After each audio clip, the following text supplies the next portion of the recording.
mais que seja ídolo do seu clube, o jogador vai, o clube fica, a história fica e necessita sempre de renovação para que continue sendo escrita. E isso o Florentino Pérez entende como nenhum outro dirigente do futebol, seja no passado, no presente ou no futuro. E o resultado é o presente do clube. Mesmo após anos de glórias, investimentos, marketings altíssimos, o clube ainda se mantém relevante em todos os aspectos midiáticos e ainda é o principal ponto de interesse de todos os jogadores do mundo. Tendo em seu elenco principal um time composto em sua grande maioria por jovens entre 20 e 26 anos, o que mantém a esperança de que o clube se manterá na elite do futebol europeu, disputando títulos por no mínimo mais uma década. E como o Florentino Pérez fez isso? Embarca nessa comigo até o final que você vai entender. Florentino já atuou como político, engenheiro e atua até hoje como empresário, dirigindo o maior clube do mundo. A sua influência vai muito além do campo de jogo. A empreitada de Florentino Pérez começou em 1995, ano em que disputou pela primeira vez a presidência do Real Madrid, mas acabou perdendo a eleição para Ramon Mendoza. Em 2000, nas novas eleições do Real, Florentino iniciou sua campanha com uma promessa pesada e, até aquele momento,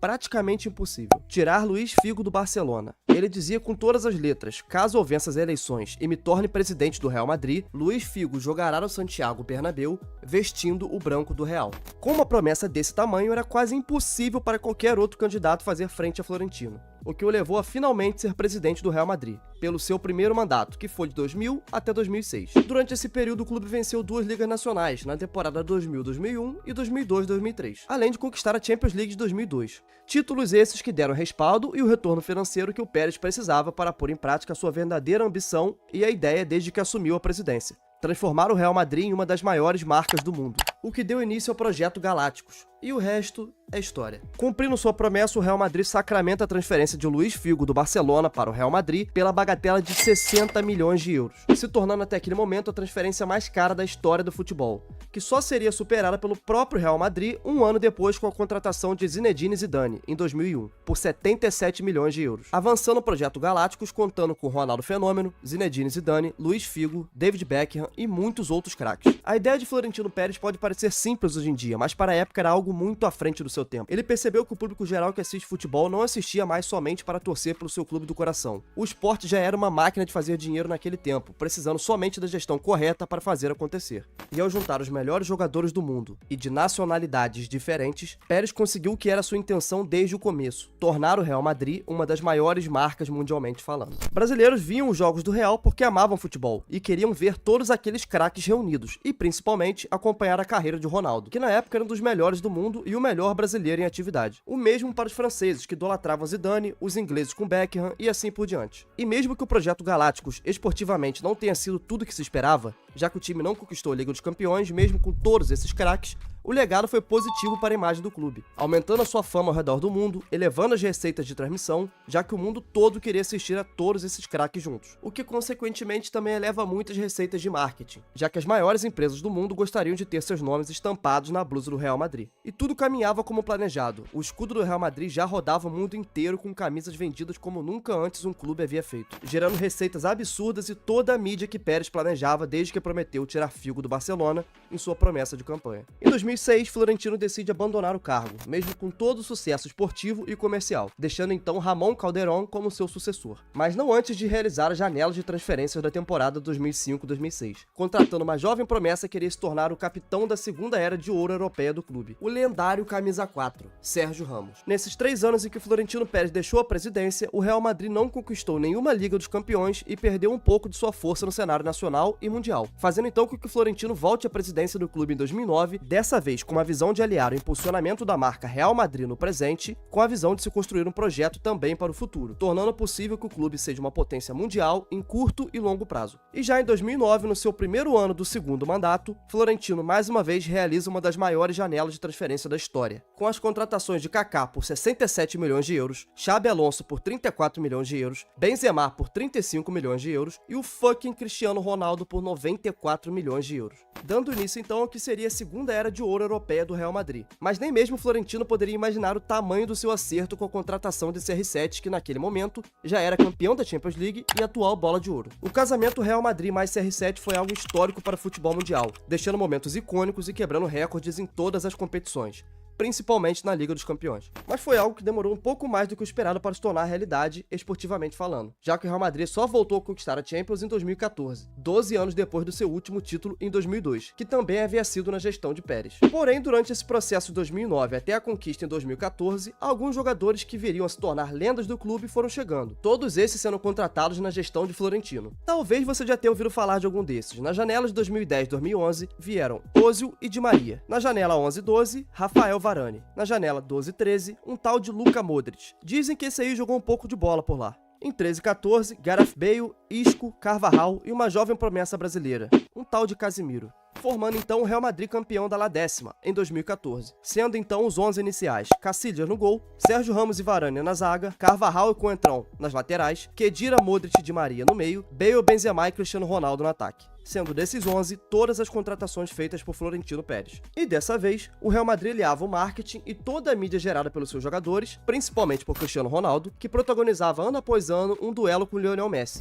com a conquista de títulos importantíssimos em sequência, dominando o futebol europeu e sendo alvo das principais marcas do mundo, gerando receitas e acumulando um caixa absurdo para os padrões de um clube de futebol, sem apoio do Catar.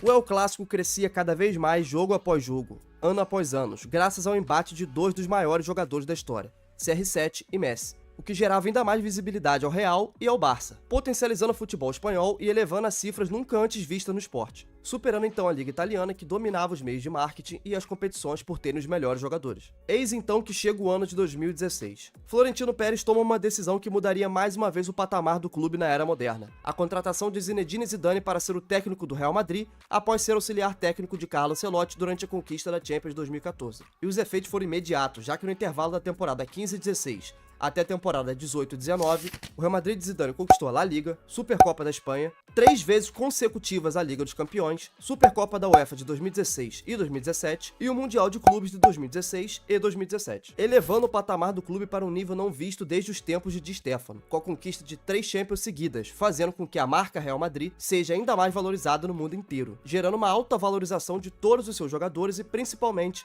mantendo viva a vontade de qualquer jogador de futebol de um dia jogar no maior clube do mundo. Com os cofres lotados após diversas conquistas, vendas de camisas e artigos do clube como nunca antes, explorando a imagem de Cristiano Ronaldo e dos outros jogadores, Florentino poderia sim ter aceitado renovar com Cristiano pelo tempo exigido pelo atleta. Mas não é assim que as coisas funcionam por lá. Quem manda no clube é ele, e sempre será ele enquanto ele estiver no comando. E assim foi. O Real Madrid vende CR7 para a Juventus após 4 Champions Leagues e 4 bolas de ouro conquistadas pelo Gajo com a camisa do clube. E mais, mesmo após quase 10 anos de clube, o Real ainda o vendeu por 117 milhões de euros, superando os 94 milhões que foram investidos no jogador lá em 2009. O mesmo também é feito com Sérgio Ramos, que era capitão do clube, Marcelo, que também é um dos ídolos do clube e capitão, e até mesmo Casemiro, que ainda não tinha idade tão avançada, mas que optou por sair e o Real não dificultou. Resumindo, mesmo após usufruir de todo o auge do jogador, seja em mídia, títulos, números e desempenho por 10 anos, o Real de Florentino Pérez ainda consegue vender o jogador por um valor acima do que foi pago. Com o dinheiro das vendas e dos títulos, Florentino inicia o que seria até então o projeto atual do clube,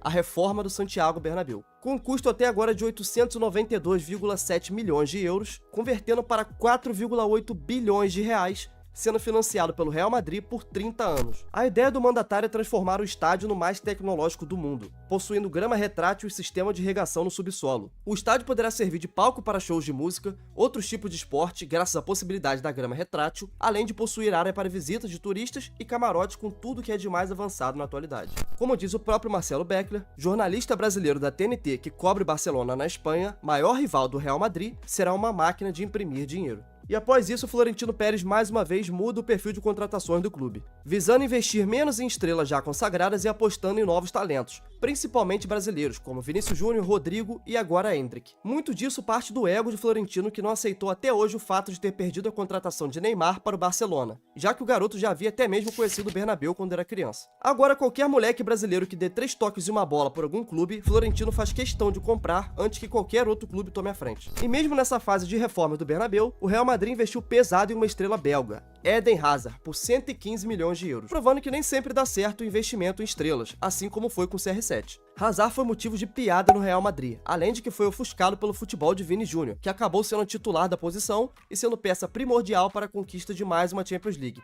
na temporada 21-22, levando então Florentino Pérez a ser o único ao lado de Santiago Bernabéu com 6 títulos de Champions League conquistados como presidente de algum clube. Fato curioso é que em 2021, quando o Vini ainda era muito criticado e ainda não havia ganhado os títulos gigantescos que ganhou com o Real, Florentino foi perguntado em uma entrevista sobre a possibilidade de vender o brasileiro para o PSG, ou envolvê-lo em uma possível troca por Mbappé. E a resposta foi essa. A Vinicius no se vende, Vinicius, ¿no?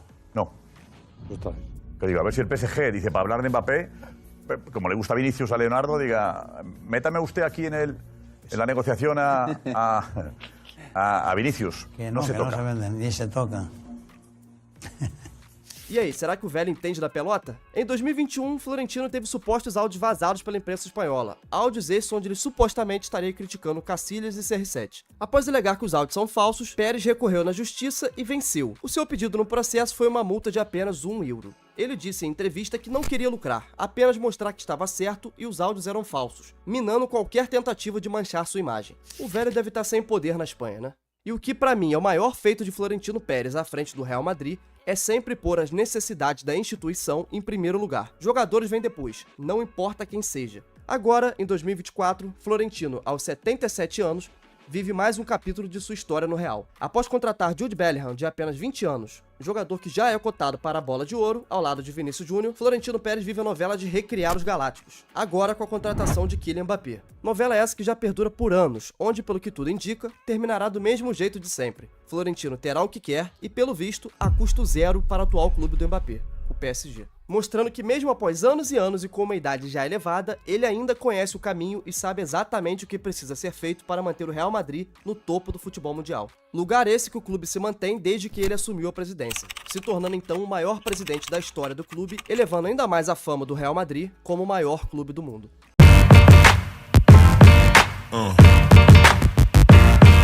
Yeah.